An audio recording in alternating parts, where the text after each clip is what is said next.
The big box companies didn't miss on revenues. Like this really interesting dynamic here is consumers are still spending. They missed on margins, right? So that's why we're talking about inflation, because it's the P&L story. But they are still buying. Oddly enough, it's this idea, like we've been talking about it here for so many times. What COVID did was it allowed people to take a momentary break, hopefully once in a lifetime opportunity, to reevaluate who they should be as opposed to just following inertia, right? This has been a theme that we have dealt with so many times. Don't chase growth for growth's sake. That was the lesson. So the perfect storm between that, the demographic stuff, the baby boom, I think explains a lot of the baby boomers coming out of the market, explains a lot around this delta and job availability. It's 80% of whatever happens in the world, you can relate back to demographics and population shifts. And so that's another part of the perfect storm that we're trying to pretend is not happening. So all these factors and all this money that's floating around, how everything's interconnected, there's all these things that are happening day in, day out that the two levers, as blunt as they are, they seem wholly inadequate to deal with all the other factors that we have to take into consideration. And what's the purpose of all this is, where do I allocate resources as a company leader right now? And that's how to bring it all back to that. And monetary policy and central bank decisions play just one small part in all that, including inflation. What you see is the reversal of the normal flow of events that lead to inflation. And now where we previously had too little stuff showing up in the right places, driving inflationary pressure. Now we seem to have too much stuff and not enough money chasing it. So we find ourselves in the reverse position. But I think what's interesting is how you have two very different things back to the US and the UK. So two very different things that seem to be driving the same outcome, which is just, I think, another lens on this. In the UK, for example, we know that the exit from the European Union has very clearly started to bite in terms of inflationary pressures in the UK. It just costs more money to do anything. And then again, in the US, you can see it through a different lens. I've been following this baby formula shortages quite closely. And what you see there is market concentration leading to the same thing.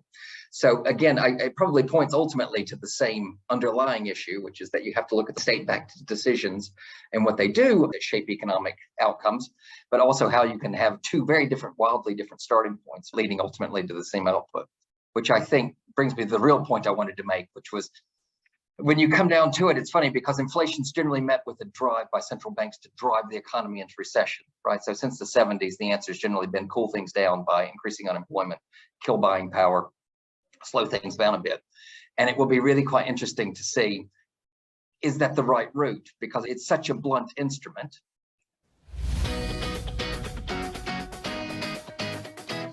Welcome and thank you for joining me today. My name is Gary Newbury. I'm a senior executive on call helping businesses in the make, move, sell flow of consumer goods and services. My purpose is to inspire business leaders, particularly those within the consumer products and retailing space, to think big, be bold, scale, adapt and win, one epic supply chain transformation at a time. There's additional content available through my website, RetailAID.ca, or on my YouTube channel, RetailAID. Be sure to check it out. As the business world faces much volatility, uncertainty, complexity, and ambiguity, organizations need to be tapping into resources with an inside edge on transitioning their teams to be agile, innovative, and digital, with thought leaders, experts, and senior executives who have mastery of operational turnarounds and strategic transformations to help reorientate their enterprises. There's great material to get through here, so let's get started. Thanks for joining us today on the Retailing Conversations of the 2020s. We've got a really packed and quite ambitious agenda. We're going to look at some of the key reasons that inflation may be happening. We're going to just check in with ourselves to see, are central banks reacting to this in a timely, accurate manner, and what might be their economic policy that they're progressing, and how are consumers behaving? Have they been anticipating their experience of price rises already tempering their enthusiasm to buy a lot of stuff, or are they just reacting to the inflation figures and then adjusting? And what does the next few months, summer, look like for discretionary spending categories, and even what we had previously thought of as essential retailers like groceries and pharmacies, etc.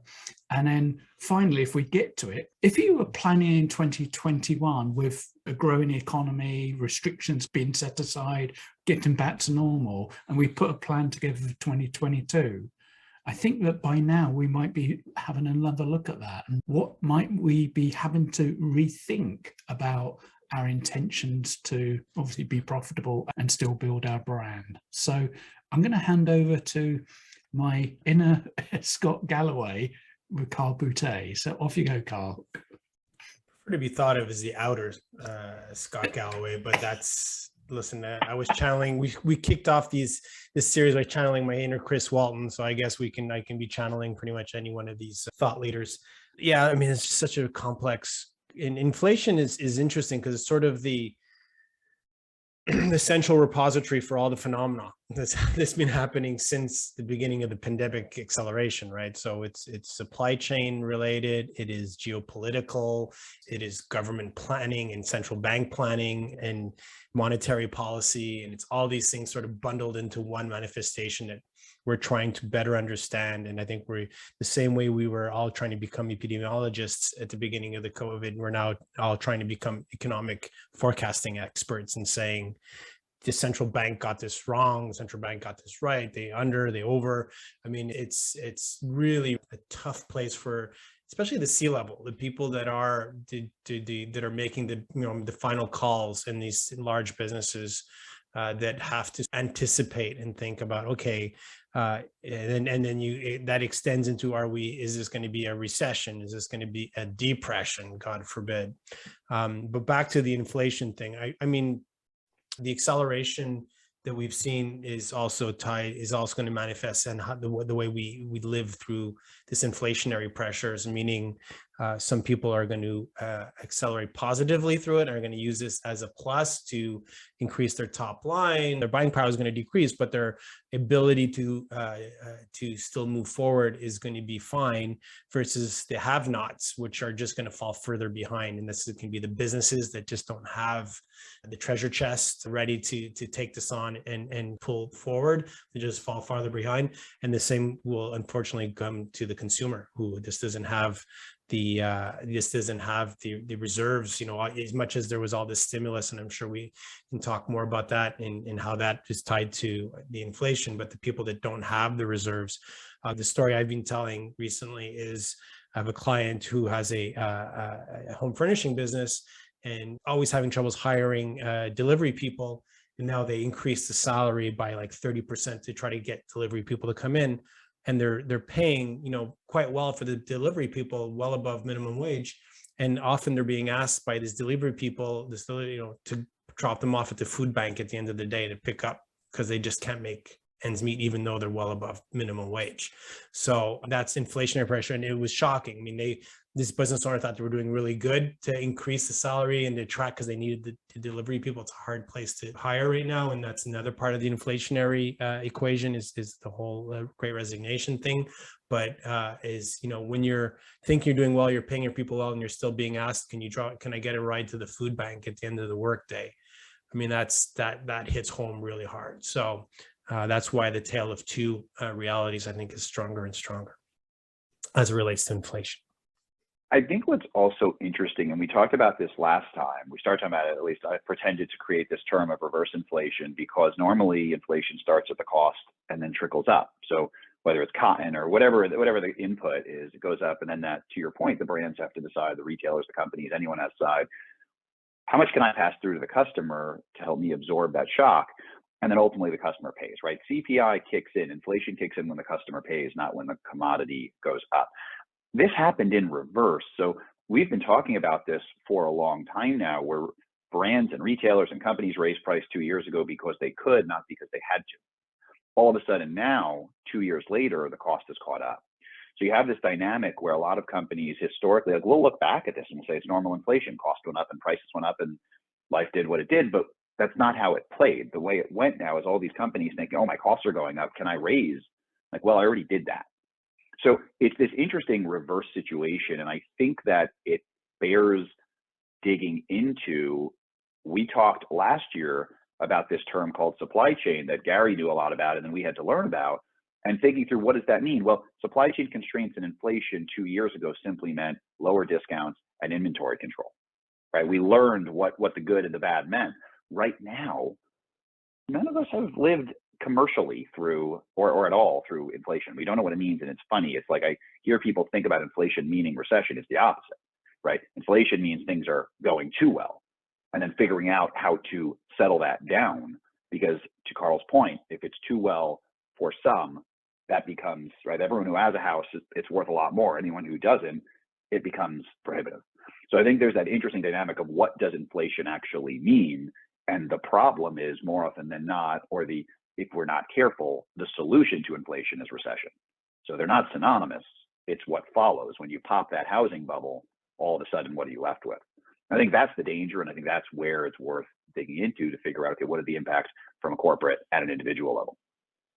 Yeah, I think that's an incredibly interesting point, is to try to unpack, because I have to think about this through two lenses, right? As an American who sits in the UK, and so I keep a view on it from, obviously we're feeling extreme inflationary pressures in the UK, and obviously they're going on in the US. And I think what's interesting is that very much Simeon's point is what you see is the reversal of the normal flow of events that lead to inflation. And now where we previously had too little stuff showing up in the right places driving inflationary pressure, now we seem to have too much stuff and not enough money chasing it. So we find ourselves in the reverse position. But I think what's interesting is how you have two very different things back to the US and the UK. So two very different things that seem to be driving the same outcome, which is just, I think, another lens on this. In the UK, for example, we know that the exit from the European Union has very clearly started to bite in terms of inflationary pressures in the UK.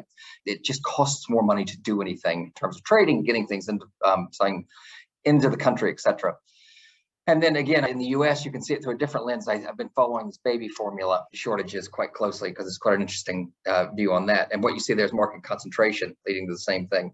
So again, it probably points ultimately to the same underlying issue, which is that you have to look at the role of the state and state-backed decisions and what they do that shape economic outcomes, but also how you can have two very different, wildly different starting points, one which was leaving a large trading bloc, and the other that led to basically internal market concentration internally, but leading ultimately to the same output, which I think brings me to the real point I wanted to make, which was, when you come down to it, it's funny because inflation's generally met with, and Simeon raised this point already, is met with a drive by central banks to drive the economy into recession, right? So since the 70s, the answer has generally been cool things down by increasing unemployment, kill buying power, slow things down a bit. And it will be really quite interesting to see, is that the right route? Because it's such a blunt instrument. And given the fact that the routes that the states, so if we take the UK and the US examples, state involvement in the economy on those two sides has led to wildly, or lack of involvement, the case may be, has led to wildly different outcomes that lead to the same inflationary pressure, to which central banks go to one of the two hammers they have unavailable, right? Either raise interest rates or pump more money into the economy, or pull it out, or whatever, either tighten the availability of liquidity or drive interest rate increases to try to do the same. I think another interesting angle on it is that you can have wildly different starting points, but that ultimately lead to the same problems. So, you see state involvement. How does the state come back to actually deal with this? Now they have to do something about it because the arsenal of things that central banks have at their disposal seems to be quite limited. I just pulled this up because it's worth, I didn't appreciate this. I think we all think about this in the context of retail. We think about, okay, inflation is pricing power for how much does it cost a sweater, or inflation is gas for whatever. I looked up, and I'm not an economist, so I could be misreading this. But when you think about what breaks down just out of 100% of the CPI, housing is almost half. Right, so housing is 40%. Transportation is somewhere between, call it high teens, low 20%. Food and beverage is mid-teens. Medical is 8%. Apparel is 3%. Other goods are 3%. Recreation is 5%. What we think about in terms of we think about this inflation. Inflation is not discretionary. Inflation is staple. What it costs you. It's cost of life. And cost of living. It's a very different dynamic, and I think it's very interesting because our world gets so much of this perspective of discretionary spending, and you think about big box retail and you think about what it costs from promotions, but at the end of the day, we're talking about how much does it cost people to live their lives. That's what makes inflation. And so it was maybe it shouldn't have been surprising, but it was surprising to me when you stack ranked what are the actual forces there, and overlaying that on your point. It will be, to say it will be important is just wildly oversimplification. I think that one of the points that Jeff made was that is that too much money chasing too few goods, which is one of the indicators that inflation is just about to let loose. But I just wonder if, unlike previous inflationary and recessionary times, that we still have constrictions on the supply chain. So we may have flipped into a different world where we're having rising incomes. People are asking for more money at work. We still have high prices for goods, and to an extent, because I think the lack of central banks' strong intervention in the market is probably not strong enough a signal to calm down the demand pattern. And I know in the UK, they're just about to hand out loads of cash as part of mitigation sometime in the future, and mitigation of these impacts around gas being power bills. So I'm wondering, where do we get to that point? Do we get to that point in this year of prices coming down, which will suppress wages, which might unfortunately lead to people having to lose their roles? Or will we just carry on in this because the interest rates aren't really strong enough? It is a blunt tool, but it is a tool that they should really be very exercised on, whereas I don't think they are. It's a 0.25% here, 0.5% there. I just wonder if the direction is okay, but the strength of that direction is quite poor. That's where the central banks, and again, I'm not an economist either. I've just been, as Simeon was saying, with, so we all became interested in supply chain a couple of years, and we were tying it. And mine went back a bit further than that, but not as long as you, Gary. Now we're all becoming, very fascinated with geopolitics and economy and how these things all interrelate. And I mean, we've been talking about inflation. I've been talking about it since last summer because I sit on the board of a sporting goods manufacturer, and we got some presentations from the shipping container people, and I was like, how can this not translate into higher cost of goods? How does this even go back? Hopefully they'll settle down. But we literally, I think is the classic example, went from $2,500 containers to $25,000 containers. Now, if you can put thousands of goods in a container, then maybe you can spread that out and it doesn't feel too painful. But when it's a larger good, think a bike, that's, basically you're having to increase the cost of each bike by $100, $150 and they're not $2,000-$3,000 bikes like a Peloton. They're, $500 bikes. To increase those by $150 a bike, that's material, right? I couldn't understand why the central banks, I think they were trying to play it cool. I think they were all kind of looking at each other and say, hey, no, it's under control. This is temporary. The supply chain stuff is along with the resignation happening, we had to pay people higher and higher wages to get them to show up for work. But this is all temporary. Once the pandemic's over, this will all settle back. I think that, the central banks played a little too cool, and now they don't want to freak out the market and do 2-point rate jumps, but that's probably what would be needed right now to have a real impact. And it's always these corrections. I mean, in this world, they need to be incremental. They want to be small. They want to allow the market, and this is definitely more Simeon's thing than mine, but they want to sort of give the market time to adjust and say, okay, we're going to do 0.5-point rate hikes over the next 3 meetings, which will bring us to the end of the year, which will bring us to a 2.5% or something. I mean, Gary, you're old enough to remember the 18% days of interest rates, from 30 years ago, I guess now even more so. And I mean, it's we have no idea. We have never seen this before. And I don't think a central bank wants to even plan or even think about a scenario like that. But I think they were too timid, and they just wanted to try to calm the boat with everything else happening at the same time. But the playing it too cool now is going to make it a lot harder, and probably have this go on for longer than it would need to have otherwise. So that's Carl with his economist hat, who has no idea what he's talking about, pretending to talk about what he thinks he knows. Gary, I think the floor is yours after that. Yeah, I'm not that old, but I did actually experience interest rates in the early 90s of, I think it was, I just bought a house, and then the interest rates went up to about 15-16%. And it was a sort of harrowing time when all the expenses had gone out. And then you were faced with an ongoing cost of like I think I'd budgeted on something like 10% at a time, and it went up another 50% on a monthly basis. But these are things that people don't, as Carl suggested, that if you haven't experienced this kind of shift in interest rates, because we've had pretty stable and very low interest rates for such a long time, that our perception of things, if the interest rate, I've suggested that they may have to address 10% by the end of this year. That would be a complete and utter shock, and the implications of that would be complete and utter shock to consumers, to retailers as well, and other businesses, to actually get their mind on that, let alone actually try and drive business in that kind of environment. Sorry, Gary, but I'll disagree. I'll push back. I can't imagine 10% scenario by end of year. The way the things work today, I think they'll let everything else go out of control before they go to that. I mean, that's maybe 2-3 years out. It could be that, but again, the central banks, the way that they're set up, the philosophies that they have, I don't see 3% rate hikes happening in quarterly increments. I mean, it's unthinkable, but it might feel like that to us, and it might feel like the inflation creates that kind of pressure. We're already at 10%. I mean, I don't care what any CPI index says. I mean, when IKEA announces that across the board, they're increasing their prices by 8-9%. I mean, and that was a year ago, and everything else since then, that's for me. And even though that's to Simeon's point, furnishing purchases, fashion purchases are a small part of what we do. But then look at fuel, 40%, look at, or double different, depending. That's probably the one that's going to have the biggest impact on all of us. And housing, I don't even want to talk about, because I think that's a tale of two cities again.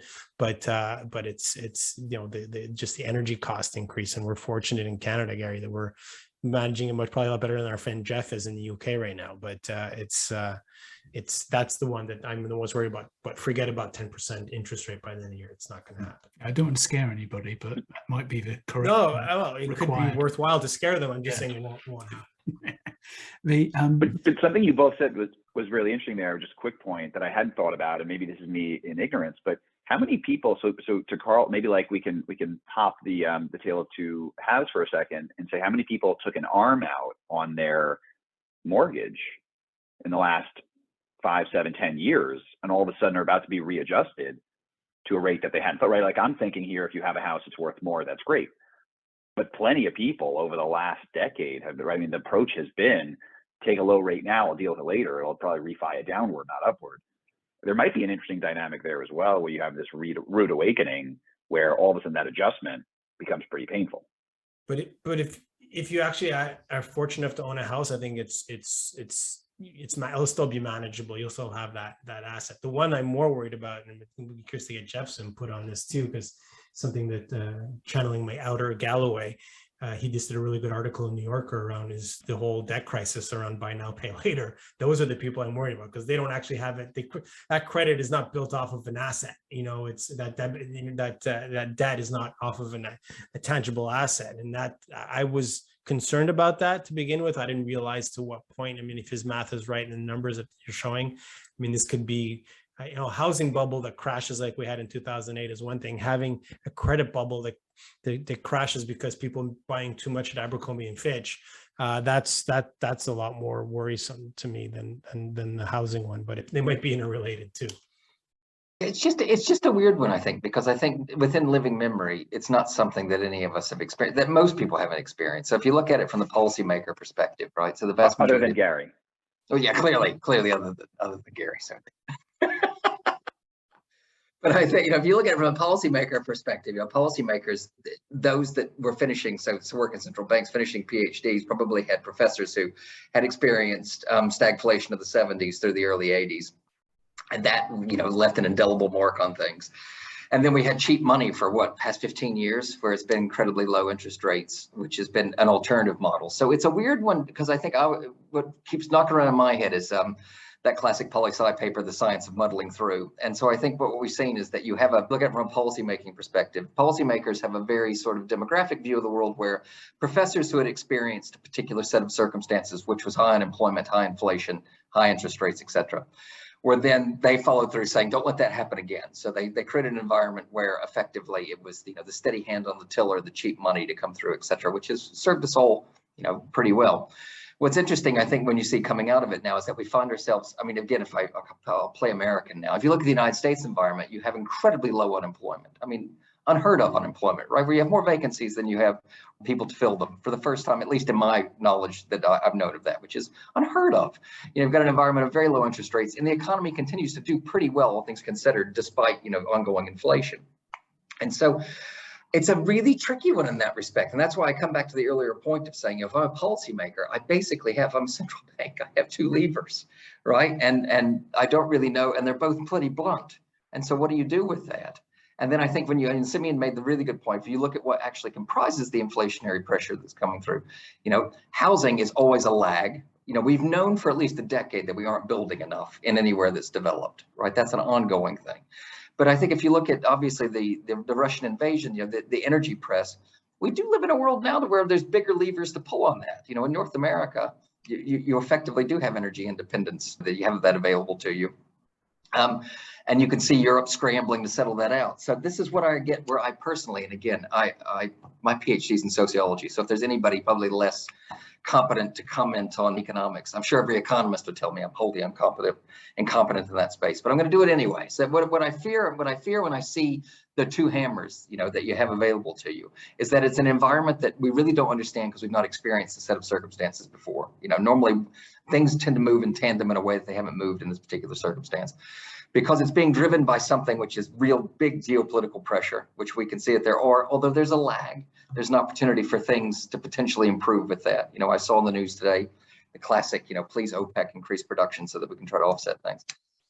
So my worry starts to come up with that if we start pulling big levers on this, you know, for things that are, you know, for so much of it's driven by energy shifts and energy price shifts, again, there'll be a lag, and I'm experiencing it. My bill's gone up 70% in the past 6 months. And that's capped by the state in terms of what they can and can't do. My worry becomes that we start pulling these big levers that have quite blunt, like I said, are quite blunt instruments that I think could have terrific impacts on things that we don't really know because we've not seen this particular configuration before. So that's a nice way of saying I'm wholly incompetent to say anything about this, but I'm going to say something anyway. So that was that. I just sort of, you know, it's that worry of I personally, if I were in that environment, would be paralyzed trying to go with something like this. Well, I'm not a central banker, but yeah, I think it's right. I was quite interested that I can't remember the guy's surname, Andrew, the central banker for England, was pulled in front of a select committee, and he said, "Well, you know, it's a tough job. I don't know." And it was kind of, your job is to keep inflation under control, and you spent the last two years selling bonds like a crazy person and printing money like a crazy person, and you didn't think that might manifest itself in some kind of demand that can't be met, some inflationary pressure that starts to accelerate. And interestingly, you said in the US, in the UK, it was, I think it was last month or the month before, they had the first time where the number of vacancies far exceeded the number of available people. And we are in this really upside down world. Normally we would go into the thing, we'd see a departure of the relationship between vacancies and employment, and they would separate, and then we'd have restructuring, and lots of people would find themselves, as Scott Galloway said, instead of working from home, being unemployed from home. I quite like that phrase. I don't really relish it.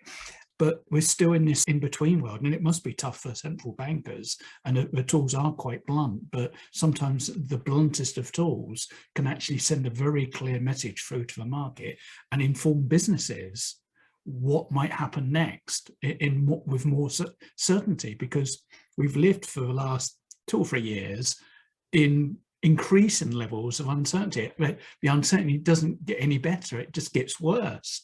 And trying to operate a business, and even as a consumer, trying to be a consumer in this market, what do we need to do next? And it brings me back to the point that, do we think that consumers may have been ahead of the government, may have seen the prices rising and thinking, I need to make some adjustments? Maybe the adjustment they shouldn't have made is like, you know, buy now and pay later to carry on with a lifestyle. But some people may have had a more prudent view on this, to say, I need to start reining in, because there might be some uncertainty about my purchasing power, and also the risk that at some point, if I do know about recessions, that there might be some restructuring, and I might be a subject to that at some point. Wasn't it Jamie Dimon this week or last week when they were doing the call and talking about how they'd never seen such high savings in the average American family? So again, I think that's really a tale of two different probably realities of people that are in that position. And even the stimulus money seemed to have been very polarized as well. It ended up in a very specific group of people. That's probably hopeful to say the people have saved up enough money to get through this. I don't know if that's really the right strategy, but to build on sort of the complexity of being in the central bank role right now, I think my best retail read for this summer, and the book, I just got the book last week, it just came out, is, and I think this is where our head is having to go more and more, is Ian Bremmer's The Power of Crisis book that just came out, which is just all about, the geopolitics of the world. Because honestly, Gary, I think we're really like heading into, I don't want to be too pessimistic. I'm an optimist by nature. That's where I'm not channeling my Galloway. I'm a glass half full kind of person usually, but man, oh man, there's so many factors. I mean, the perfect storm we're in it, and it just seems like there's stuff on the horizon that just makes it look like it's been a cakewalk so far. And thinking specifically around China right now and what's happening there, and we haven't felt that yet. We haven't really. I think Q3, Q4 is when we're going to feel all the stuff that's still stuck in the ports in China, and having all the suppliers trying to find new at the same time, trying to find new manufacturing, moving. There's going to be so much instability. I don't know if it was with you guys last time that I mentioned this, but I mean, if you talk to any supplier right now that's dealing a lot with China and selling into especially American retail, I'm not hearing so much about the European yet, but I'm sure it's coming. They're all being told to get out of China. They're all being told that you have to manufacture outside of China, not just because of the supply chain stuff. I think there's some, bigger storms on the horizon that have the largest retailers really concerned and saying we can't be as dependent for a bunch of different reasons, including what Ian's book is talking about around the geopolitical stuff. So the perfect storm between that, the demographic stuff, the baby boom, I think, explains a lot of the baby boomers coming out of the working market, explains a lot around this delta job availability. I forget who said, I think it was one of our researchers here said demographics explains about 80%. Jeff, you probably know this, explains 80% of whatever happens in the world. You can relate back to demographics and population shifts. And so that's another part of the perfect storm that we're trying to pretend is not happening. We're just going to delay the age that people can step out of the market. So all these factors and all this money that's floating around, how everything's interconnected, or we didn't get off of fossil fuel energy fast enough. I mean, it's all these things that are happening day in, day out, that the two levers, as Simeon and Jeff point out, as blunt as they are, they seem wholly inadequate to deal with all the other factors that we have to take into consideration. And what's the purpose of all this is, where do I allocate resources as a company leader right now? And that's how to bring it all back to that, and monetary policy and central bank decisions play just one small part in all that, including inflation. I mean, having pled significant ignorance to earlier point, I want to drag this into something I'm slightly less ignorant about. So I think if we think about it, and Carl makes a really good point, which is if it's around resource allocation. So if I'm an executive in a large retailer right now, and I'm saying to myself, good God, how do I confront this and think about what I do with it? I think Jason Goldberg raised an interesting point recently where he was talking about market bifurcation. And I think it's something we've all seen increasingly, like when we came out of the pandemic, when we were things were lifting about a year ago, we saw that, this K-shaped recovery. And I think it's a similar thing with retail, right? So I think if I were a retail leader right now, I'd be looking around saying, okay, where do I play in the market? It's time to have a serious conversation around what kind of retailer are we?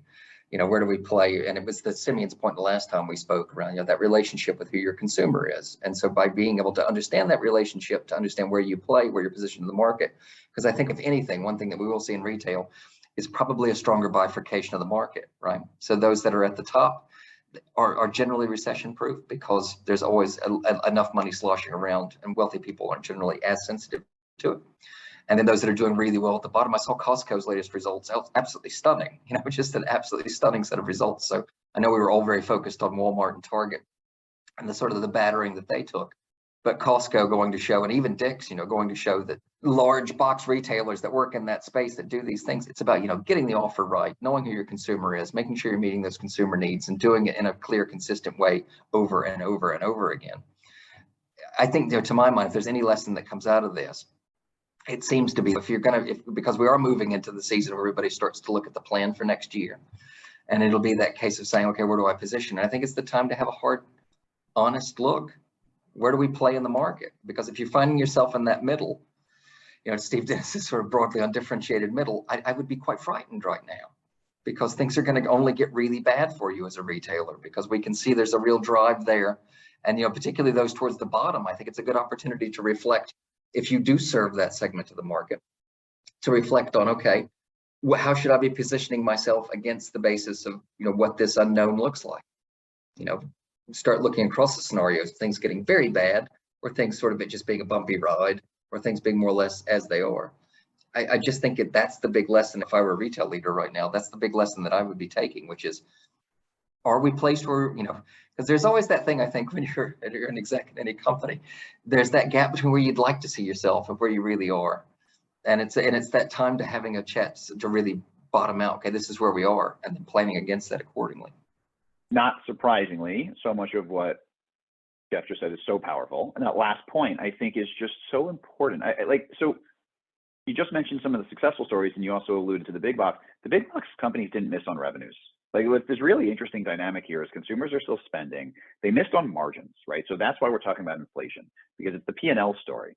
But they are still buying. Oddly enough, TJX, very large business, one of the outperformers of this earnings cycle, from a stock perspective, missed on revenues, beat on margins, made people really happy. It's this idea, we've been talking about it here for so many times, so many months, years, whatever. What COVID did was it allowed people to take a momentary break, hopefully once in a lifetime opportunity, to reevaluate who they should be as opposed to just following inertia, right? This has been a theme that we have dealt with so many times. And so, Jeff, your point about knowing who you are, knowing how big you should be and how big you shouldn't, don't chase growth for growth's sake. That was the lesson. And that was the way, Victoria's Secret is a stock. So L Brands was the best stock in the S&P, or one of the top best stocks in the S&P. Revenues collapsed, profit dollars exploded, right? That was unheard of in the past. You weren't allowed, people like me wouldn't allow that to happen. And yet it gave them the best or the top in the S&P. And so what's scary now is we're watching the companies disappoint because they're forgetting that so quickly. We're watching the companies start saying, I need to promote to be bigger. And I think there's an interesting point that we were looking at where Old Navy has done $7 to $8 billion worth of revenues every year pre-pandemic. That was their threshold. Beautiful business. Last year they did 9, right? Nike has done 14.5 to almost 16 billion, back and forth, North America wholesale. Last year they did almost 18. There's this notion that Peloton, we've all come around to the idea, we can't have a conversation on this in Peloton once, but we've all come around to the idea that Peloton was a pull forward of demand, not an expansion of it. Maybe we just have the same thing with other companies. And maybe they're all great companies, and maybe the consumer is still spending, but maybe the revenues are simply too high because we operate in the Roman structure of a calendar year is 365 days. Within fashion, that makes sense because there's 4 seasons. Within fiscal reporting, it makes sense because that's just how there's 4 quarters. But at the end of the day, the consumer didn't think in terms of 365 days. They bought a lot of Nike shoes. They bought a lot of Lululemon leggings. They picked up a Peloton bike, and they have Wayfair furniture. If it's a durable good, you have it already. And it doesn't mean that you're not a bad business or not a great business. You just have to reset. Whereas if you bought gas, I don't care how much gas you bought last year, you're buying more this year. I don't care how much cereal you ate last year, you're buying more this year. That's, I think, this interesting dynamic when we look at durable versus replenishment. But Jeff, your point about it's the best thing I think we could all, and it's easy for us to say because we're not doing it, but the best thing I think we could say is know who you are, be yourself, don't chase growth for growth's sake, because that was the gift of the pandemic. I think to your point there, I had a conversation recently about Lululemon and Aritzia, local to Canada, and I suggested that those brands could stand on their own. You could find them in malls, etc. But many of the retailers who are attracted to department stores brands into their or into the mall environment are working on a basis of, I need the adjacencies. Going back to a conversation we had about D2C, sometimes your brand needs to be in an environment of adjacencies. You can kind of just differentiate yourself just enough to be relevant. To the point of knowing who you are and maybe not chasing growth and doing the promotions and all the normal stuff that we've been accustomed to, because often we place orders for things 9 months out, a year out, and it comes in and we haven't got a home for it, so we have to promote it to move it forward. Would a brand, a retailer in a mall who's been used to a mall environment, I would suggest that they have to actually rethink their selves. It's not just relearn what they are, but actually go through a process of re-engineering what they are. Because if they stick in that MAU, and it's a big upheaval to come out of every MAU and go into freestanding stores or some other format, would we be thinking for those people in that middle space that Jeff was talking about, which is going to get even more aggressive? Would it be an essential quality of the leadership team to actually be rethinking their concept altogether? And if that means getting smaller, doing things in a much different way, coming out of big box, going into more smaller box formatting, are these the big bold moves that they need to really be given some energy to? I'll do a little self promotion here. In the book, sort of what was supposed to be the book before it became the Great Acceleration but it's in there, it made in there, is the Retail Relevance Index. And the notion of the index is, how do you differentiate? And not just differentiate in the way that you see yourself. More importantly, how do you differentiate in the way the consumer perceives you? And you measure that. And for the statistics geeks that we are, we need to talk about standard deviations away from the norm. And that's what it comes down to. And I won't break down the model or whatever. It was actually inspired by research that Barbara Kahn did out of Wharton. Initially, she wrote a book called The Shopping Revolution, where she pretty much gave this matrices, and I just kind of built on it and scored it to help brands. As much as it was kind of a nice sort of theoretical concept, it was very subjective, and I'd use it with business leaders just as they talk, the way they talked about their business amongst themselves. Okay, what are the axes we're going to differentiate on? Now I'm getting more and more requests saying, okay, how is this exactly measured? Because I think we need to go beyond Net Promoter Score and try to really understand where it is that we're creating value. Are we truly differentiating on price? Are we truly differentiating on convenience? Are we truly differentiating on delight or experience? And those other attributes that I score.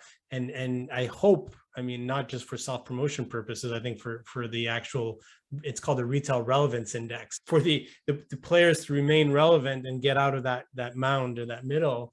That's where the curve comes in and the standard deviations become important. To be part of that 5 or 15% where you're truly exceptional, it takes a lot of work, it takes a lot of commitment, it takes a lot of guts, because chances are you're betting the company on getting to that point, and it's always shifting, it's always moving. You could have hit that, you could have been that standard deviation away last quarter, and the market forces have basically caught up to you and you're no longer differentiated. So it's an ongoing battle, but all to say that I think that focus beyond just managing, Simeon said, really important, managing the P&L, obviously, but beyond that, that's where, the strategy comes in, where the horizons come in and looking beyond just optimizing for managing supply chain and cash flow, and trying to really figure out where you're going as a business. That's my rant. Peace out. Gary, Carl's index is the next topic of our discussions. I want to dig into that. I feel like NPS was perfect in a VC funded world. NPS is perfect for brands without revenues, right? It's a kind of an easy way to start, but I totally agree. I think we're going to increasingly see NPS.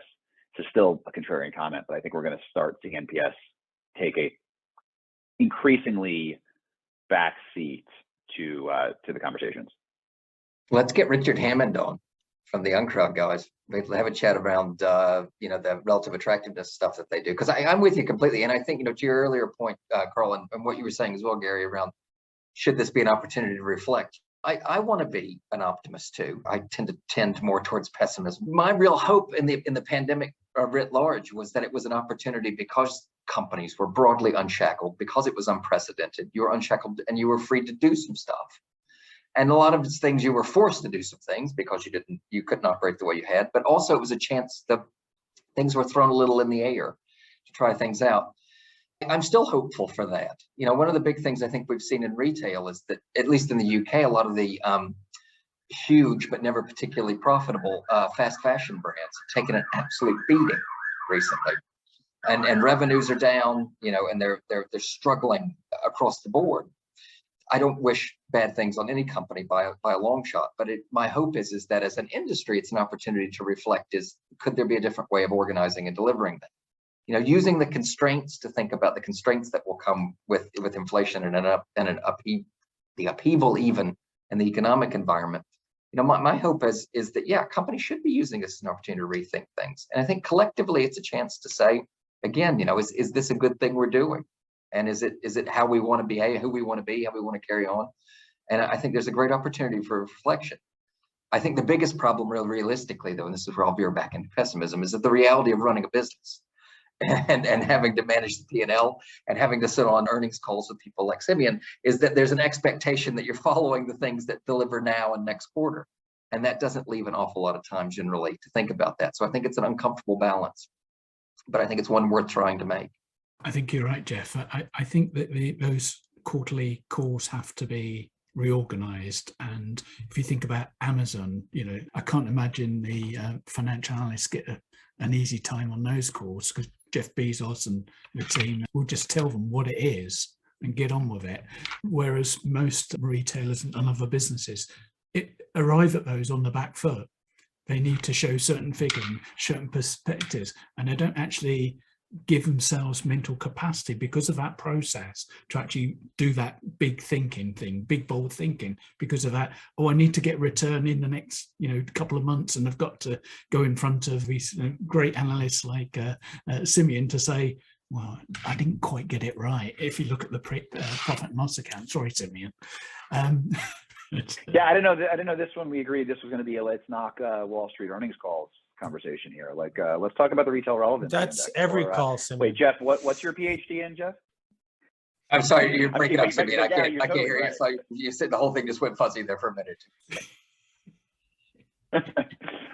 But Gary, you're totally right. The interesting thing is on Amazon, Jeff doesn't do the calls. So there's certain companies where the CEOs are very involved, and there's certain companies where the CEO says, listen, this is something that I'm checking the box. The CFO will handle it, and we'll approach it with respect and take it seriously. But I'm going to run my business, right? And like you can tell there's definitely the companies where the CEOs are very present, very into it, and there are ones that are not. I just read a book. I'm very outdated on this, but it's called The Outsiders. And it speaks to, I think it was, I don't remember how many, it was a handful of very impressive CEOs over a long tenure of time. And the one common denominator, there were others, but like the one common denominator was none of them talk to people like me. So it's like figuring out, like, run your business and your business will work for you, as opposed to setting out quarterly time periods. But again, I mean, it's a more complicated conversation.